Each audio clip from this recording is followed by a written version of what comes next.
Man, you know that we just try to call balls and strikes here at Active Self-Protection for training purposes, and this one is really bad.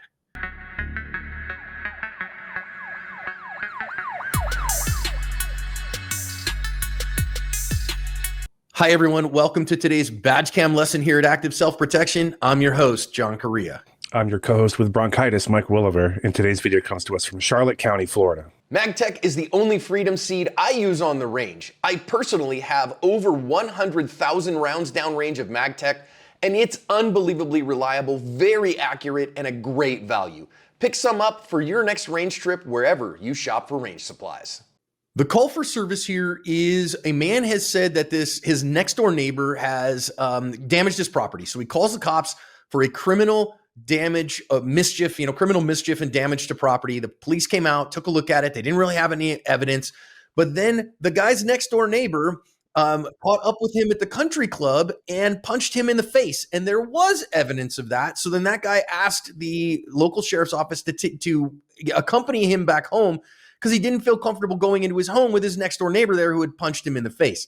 The deputy is responding. Said neighbor is going to come out and join the fray. Let's listen into the badge cams. It's 5:11. I just got home. I still got to take a shower. I won't be over at the golf course for about an hour. And here she's going back. Give me some. What's up? You tell me. I tell you what, if you guys want to cross your T's, go ahead and cross your T's and dot your I's. And let's do it. Let's do what? Do whatever you need to do, because I'm tired of you showing up at my fucking house. I haven't been to your house. This guy's a fucking alcoholic. He's down there at the golf course. Okay. So let's do it or not do it. What are we gonna do? What are you threatening? Do it or not do it. Are you threatening? Do it or not do it. Did you get clean up the lamp? Come on. Come on. Oh, Go back to your apartment. do it. Do it. Come on. Yeah. Come on, bitch. Oh, come on, motherfucker. Come on, motherfucker. Why are you fucking lasering me? Because you were already trying to hit me. I didn't try to hit you. Yeah, you're moving up on me. So now I'm bleeding. So now I'm bleeding, and you're doing all 310 this. Central. Go ahead and send me back up. Subject tried to attack me. Got him at gunpoint right now.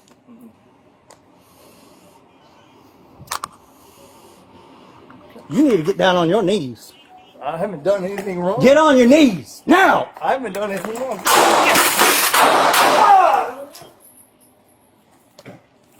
Shots fired. Shots fired.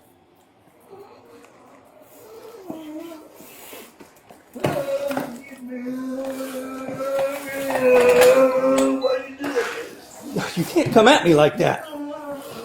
Get back here so I can sit up so I can help you. Sit up so I can help you. Why'd you do that to me? Sit up so I can help you. The deputy did then go and get his first aid kit. It was not effective. Our guy here ended up dying about 2 days later while he was in custody. Interestingly, the deputy who fired those shots then pretty well immediately, according to the news stories I've linked in the description, dropped his retirement paperwork and has since retired from the sheriff's office. The investigation from a criminal perspective is still ongoing. Again, links are in the description. Hey, this one sucks, and we're going to talk about, I think, why it sucks, but I want you all to give Mike a little love in the comments because he's recording when he has active diagnosed bronchitis. Mike, props to you, homie. Ain't nobody got time for that. Yeah, Mike, I'm going to tip my hand on this one and just say I don't like it. I don't like it at all. I think that this is not a justified use of deadly force. Although I'm going to say at the beginning, this guy does have history, right? This guy is known to the department, known to the office, because he's had problems in the past, and he can be a violent guy. And so I get all of that, but at the same time, if you go read the use of force policy from the sheriff's office, and I've linked it in the description, there is a link in the description to the use of force policy from this sheriff's office, and it talks about you got to use de-escalation skills whenever you can, right? So if appropriate, use de-escalation skills. So this guy comes over And he's going to do some things here. And he's like, oh, okay, well, let's do this, you know? And he kind of does this whole thing where he's going to, you know, tell the guy and point at him and be like, yeah, if you want to go, then let's go. Let's do this. And none of that is commendable. And you can see here, he gets that little kind of, you know, attitude and action here. But this is literally a textbook time for a deputy, for a law enforcement officer to use de-escalation skills, to try to get this guy alone, to isolate him, you know, control the situation, and then talk to him to see if we can avoid a use of force. And my big problem here is I see none of that from this deputy. Instead, he just escalates the whole way through. And because he escalates things, he gets to a place where he feels like, oh, wait a minute, I'm going to have problems with this guy. And when he could have avoided this whole thing, and that's why I got a problem with it, man. There's a better than average chance that the dispatcher had call notes on this location. They've dealt with this guy a number of times in the past, and they know he's a joker. They know that from the jump. They know they're going to have problems with him. They're going to have issues with him, you know, being a loudmouth and trying to entice people to fight with him or whatever. And that's fine. That's one of the things you put into your mental notes. Okay, this guy's a joker. Okay, I need to know that ahead of time. Good, I know that. What could we have done differently? I think the first thing we could have done differently is let's take our victim or whoever you want to call the other shirtless guy. By the way, this is two shirtless guys. Shirtless guy number one, hey man, why don't you go inside? Let me talk to this other guy for a minute here. I got your side of the story. I'll come knock on your door when I need you. That gets him out of the picture. And therefore, this other guy, it gives him less of a reason to jaw jack and to try to draw the guy into a fight or whatever. It takes that incentive for him to be a Billy badass away. And now you can turn to him and deal with him one-on-one without worrying about this other guy being part of the mix. And then you just got to try to find some way to try to dial this guy back a little bit or to give him an off ramp to be, okay, I don't know what's going on today. That's my first time to this address. I know you've dealt with this a bunch of times before, but I'm here now. And I want to, you know, I'm a public servant. I want to serve you and figure out this problem so we can get this solved so we don't have to come back out here another time. That's not how any of this went, unfortunately. It just absolutely not how it went. So instead, the deputy puts his, his notes down and just immediately draws his taser and goes to work on this guy. So then the guy's like, oh, okay, what are we going to do? Is that what we're going to do? And I have a problem from the get-go here because, again, we use a taser effectively and correctly on a physically resistive suspect who we are taking into custody. And I don't see any of that here. I don't see any physical resistance from this man. All I see is an attitude from him. And okay, we have him on camera earlier punching the guy in the face, which I think would be probable cause to make an arrest, and I have no problem with that. But what I see here is he's not being physically resistant to the deputy at this point at all. And the deputy just pulls out and pops him, doesn't warn him with it, doesn't say, hey man, I need you to back down because I don't want to end up using force on you. So no de-escalation attempts, immediate taser. And then from a tactics perspective, he only gets about 2 inches of prong spread here. I know the guy looks like he's a little ways away, but that's the fisheye lens effect of the body-worn camera. He's very, very close. So since the deputy just utterly fails to de-escalate and doesn't use his taser in a correct manner, he starts the ball rolling towards even worse things, and this all becomes the fruit of the poison tree. Yeah, if we're going to pull something here, look, I agree with everything John just said, so I don't have to add a lot to that. The guy wasn't presenting a real threat. He was talking a lot, talking a good game about wanting to fight with people and let's go, let's do this, yada, yada.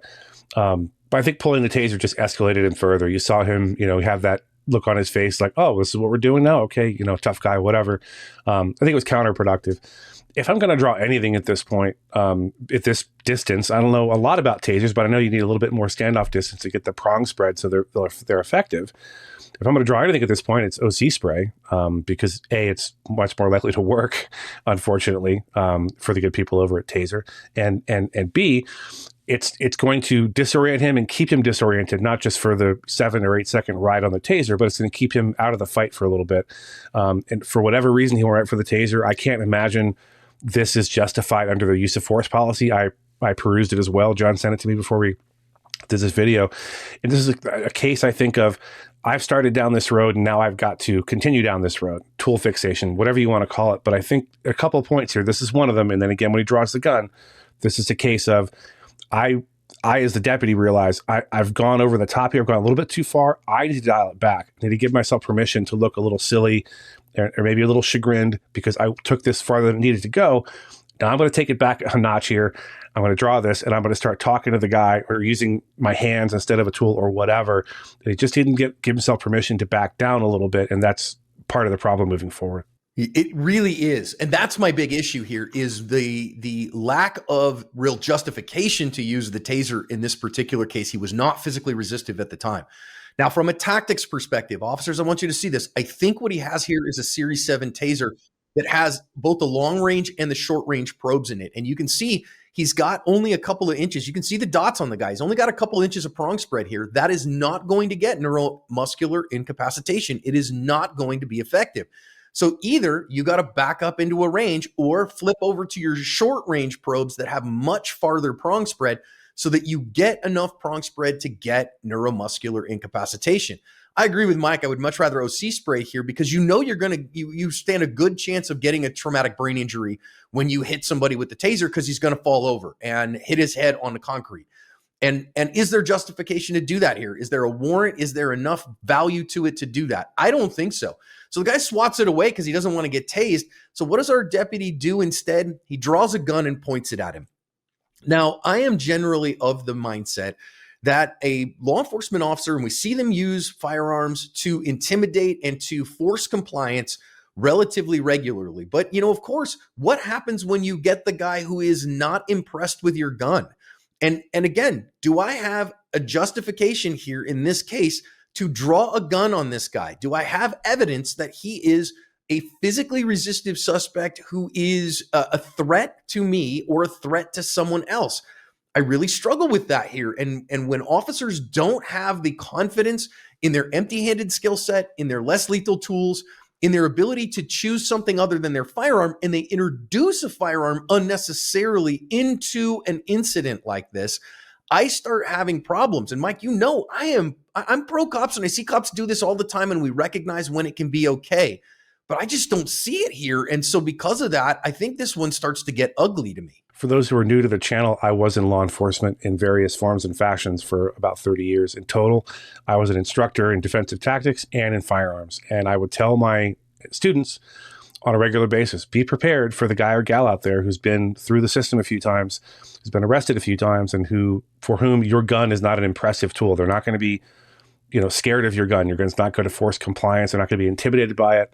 Be ready for that person to look back at you dead-eyed when you draw your gun and not be fazed at all. And the first time it happens, it's off-putting, but it's going to happen. There is a time and a place for law enforcement to threaten with an unholstered firearm to gain compliance. This is not one of those times. It's simple as that. This guy does not represent any kind of an independent, deadly threat. I don't understand why the gun was drawn other than, oh no, my taser didn't work. I guess I need to bump it up a notch, but that's not the case. That's the problem. Oh, my taser didn't work, so now I have to escalate it. No, that is not okay. Again, there's a difference between a use of ordinary force and a use of deadly force. And when I introduce the firearm, I say, aha, I really feel like I'm going to need to use deadly force here. And I don't see any deadly threat from this guy. Even if the guy comes after the officer, there's not a threat of death or great bodily injury to the officer or to somebody else in the community right now. And even by their use of force policy, which is, again, linked in the description, this would not be justified. So you see the guy, he's like, oh, okay, I'm going to get my phone out here and I'm going to record you going for, me so that we see you pointing a gun at me. And the deputy honestly doesn't like it here. And this is where I see mindset problems showing up because the guy gets his phone out, he's recording, and you see here, the deputy now is got a gun in his right hand, and with his left hand, he's reaching out to swipe away this man's phone. Now, I get it. I think he has probable cause to arrest this guy for the assault that he witnessed on the cameras in the country club, okay? So I think this guy has committed a crime. He has committed a violent crime that the deputy has probable cause here to arrest him. But what this looks like to me is it looks like the deputy here now is worried about contempt of cop. And you can't record me doing that. And so now I'm going to swipe at that rather than dealing with the actual problem, which is I need to put my gun away and put two hands on this guy in order to get him into custody. And because he doesn't do that, again, it escalates up even farther. And this is why I don't like, there's some things going on at the Supreme Court right now talking about officer created jeopardy. And I don't like that. I think that is a misguided attempt, quite frankly. But in cases like this, when an officer of the law needlessly escalates when there is no cause to escalate, that's when stuff goes sideways. And we need to keep that in mind in training and even in analysis of uses of force like this. I don't like it. Yeah, I've got a barking Chewini in the background. So if you hear a barking dog, I apologize. I'll just say this about that. why are we moving forward on this guy? If he's such a threat that you're drawing your gun, why are you now approaching him and closing the distance and compressing your reactionary gap? Why aren't we calling for backup? What is going on here? I think this is one of those other checkpoints where this deputy needed to say, what's happening right now? What's important right this second? What am I doing? Check in with yourself and be like, this is going the wrong way. I know I'm going to look stupid on camera being filmed holding a gun on an unarmed person who hasn't really assaulted me in any meaningful way. Therefore, oh no, oh shucks, I need to go, but take the phone away, swipe it out of his hand while holding a gun in the other hand. By the way, there's some issues there as well with grabbing something with one hand while holding a gun in the other hand that we've talked about on a number of occasions that could lead to a problem. But that wasn't even the issue. I think this deputy needed to be able to de-escalate himself a little bit and go, I've taken this too far. I need to not back down, but I need to back off a little bit, cool my head and think about what I'm doing because he didn't give himself permission to stop doing what he was doing. He felt like he was locked into this course of action. He should have taken an off ramp and he just didn't. He just didn't. And that's a huge problem. Now, I want to watch here and see what our perp here, what our man does to the deputy, because of course the deputy says he grabbed at my gun. I think that that's not completely wrong, but I think what he's actually doing here, if you watch him, is the deputy sticks the gun in his face and he's trying to swat that gun away, just like he tried to swat the taser away. So you watch the deputy stick the gun up in his face, gangster style. He's literally got it held sideways, gangster style. And this guy kind of does close his hand like he's trying to grab the muzzle of the gun. But if you watch here in a little bit, when he's going to move, he like swipes his hand to the side like he's trying to toss that gun and toss it away. And I know what apologists are going to say. They're going to say, yeah, but he was trying to take the deputy's gun and the deputy had the right to be there. And if the guy goes inside his house, he could have guns in there. That's all speculation. And instead here, what I see is, again, the deputy using the gun and trying to stick it in his face like we'd see an armed robber do, for God's sake, all gangster style. And the guy's just not having it. And just like he did with the taser, he's trying to swat it aside so the deputy's not pointing it at him. And then to use that as cover for, I created this problem that we have here that we never should have had. And so therefore, I'm going to shoot the guy. I have huge issues with. I don't think it's justified, even though you could argue, aha, he tried to grab my gun, therefore he would kill me with it. I don't see any of that in the totality of the circumstances, let alone what we're going to see in a minute with the deputy backing up, putting two hands on the gun and continuing to fire at the guy. And I get it. I sound like a broken record here, but if you escalate the problem to a deadly force problem, you don't get to be the one that says I was at risk here. Another point I want to make is, well, John made it actually, is why are we holding the gun with one hand? Why don't we have a two-handed grip on this gun? If you're going to move in and have a gun close to someone, a two-handed grip is even doubly important for weapon retention, for not letting that guy, take the gun away from you. I think it's weak sauce to say the guy was trying to take the gun away. He did the exact same motion with a taser where he's swiping it away. And I know there's people saying, well, gee whiz, Mike, if this guy had complied, none of this would have happened. Maybe that's true. Another problem with that, though, is this deputy isn't really giving a lot of verbal commands, not telling him what he wants him to do in an effective way. There's two reasons to give verbal commands, three reasons, actually. One, it keeps you breathing. Two, it tells the bad guy what you want him to do. And three, the old lady down the street who's filming this out of her window will be able to hear you giving positive verbal commands to the bad guy, and that will suit you really right down to the ground later in court, both civil and criminal. I think the idea that we're moving in one-handed sideways with a gun is ridiculous, and I don't like anything about this. Again, I wish he would have given himself permission to back off a little bit and consider a different course of action, but that never, ever happened. Well, and now what we're about to see is, if you watch, the guy kind of swats the gun away, and you can see he doesn't move in to try to really, further a gun grab or attack the deputy. You're going to watch him kind of swipe away at the gun, and the deputy brings it right back around and fires a single round from this gun into the guts of our guy here, who I'm, again, I get it. He is a perpetrator of a crime, not a deadly crime. He punched a man in the face who he shouldn't have punched in the face by all reports that are in the news stories that I've linked in the description. But again, okay, so now I fire a single round here from this kind of retention position.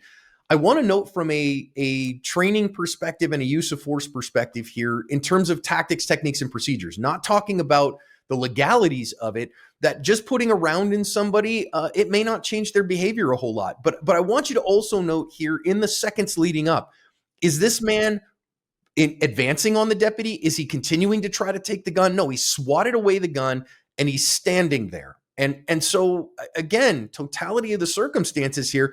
I think if you show this one to a jury of reasonable folks, a lot of them are going to have a hard time with this shot, Mike. And I would be one of those that did. Yeah, agreed. I don't know what else to say about this particular part of the tape. I've just got to say, I got to reiterate the idea that if you're watching this and training officers and deputies and agents, and you find yourself in over your head where you've taken like 2 steps down the Monopoly board too far, give yourself permission to turn around and go back. He never did that. I think he realized he was out of control a little bit, but never gave himself permission to go, wait, let me stop, let me back up, let me stop doing what I'm doing. This is not going to end well.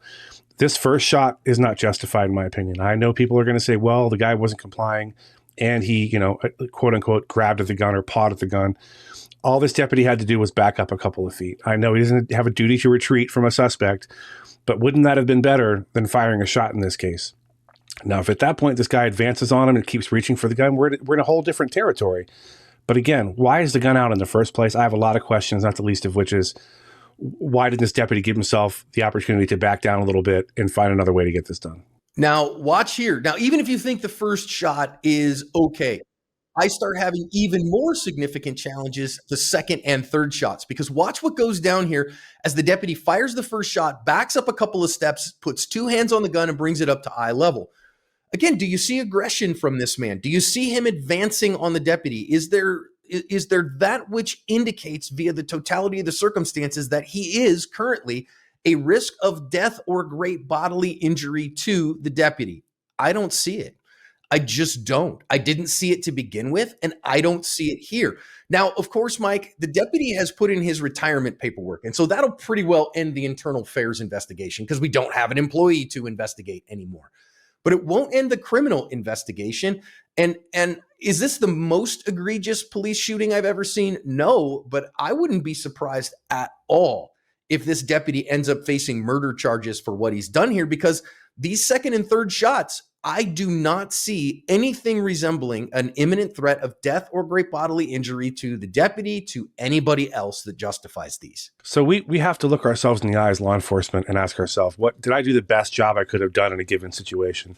And I just don't, I watched the press conference with the sheriff of that county, and he ended it not taking any questions from the press, which is really pretty unusual. I may be inferring something here, but what I would infer from his body language and his demeanor is he's not confident this is a justified shooting. And that's not a good feeling as a deputy, to know that your agency is looking askance at your actions. I think really what needs to happen is everyone watching this needs to take a lesson in how not to handle a situation like this. This is run of the mill police interaction. 2 neighbors fighting over something. One of them's drunk. Maybe one of them's a joker we've dealt with 1,000 times. Being able to deal with these, even 2-on-1, even one deputy and two parties, this should have been handled a lot differently. It just wasn't. And I think we need to look ourselves in the mirror and say, how can we do better? Because this is not great. It's really not. So then the deputy continues to back up, and the guy just falls into his death. Now, okay, eventually the deputy goes and gets his first aid kit, offers the guy some first aid. I think, in my opinion, the deputy immediately dropping his retirement paperwork tells me something. Now, of course, it's possible not. He could be like, man, I've reached my time and I'm done, and I don't want to go through the headache. But this tells me that he probably knows that what he did here was wrong, probably knows that he was going to get fired for this. And so he's trying to protect his retirement. But what he needs to be worried about is the prison time that he could be doing, the attorneys that he's going to have to hire. I think the civil suit coming from the families, and the families are going to get paid on this. And the fact of the matter is that the deputy was operating outside of the use of force policy of the sheriff's office here. And if I am the attorney for the family of the deceased here, I'm just going to read the jury the use of force policy and say, hey, listen, this guy did exactly what he knew not to do. And I'm going to ask the judge to wipe out this deputy's qualified immunity because he was operating outside of the policy that he was trained to, outside of the duties of a law enforcement officer. And therefore, he should be personally also responsible for this. And that's going to hold some sway. Now, will it work in court? I don't know. You never know what a judge is going to say. And will that work to a jury? I don't know. You never know what a jury's going to say. I am going to say this. I hope this video gets shown in a lot of law enforcement academies. We know right now we get used in several dozen law enforcement academies, and that's great. We appreciate you guys. Keep showing them. By a whole lot of patrol sergeants and dozens and dozens and dozens and dozens of patrol sergeants that show them to their guys and gals before they hit the street. Learn the lessons on this one, okay? What Mike said, to be able to just take a deep breath, back up, and say, wait a minute, what should I be doing right now? And not get yourself and get the ball rolling where contempt of cop gets you to a place where you end up killing somebody that didn't need to be shot, that didn't need to even have a gun pointed at him, frankly, didn't even need to get tased or have a taser pointed at him. And because otherwise, if you do that, your career is over, could cost you the next several decades of your freedom. Let's do better than this, protect and serve our communities, and better cover our ass.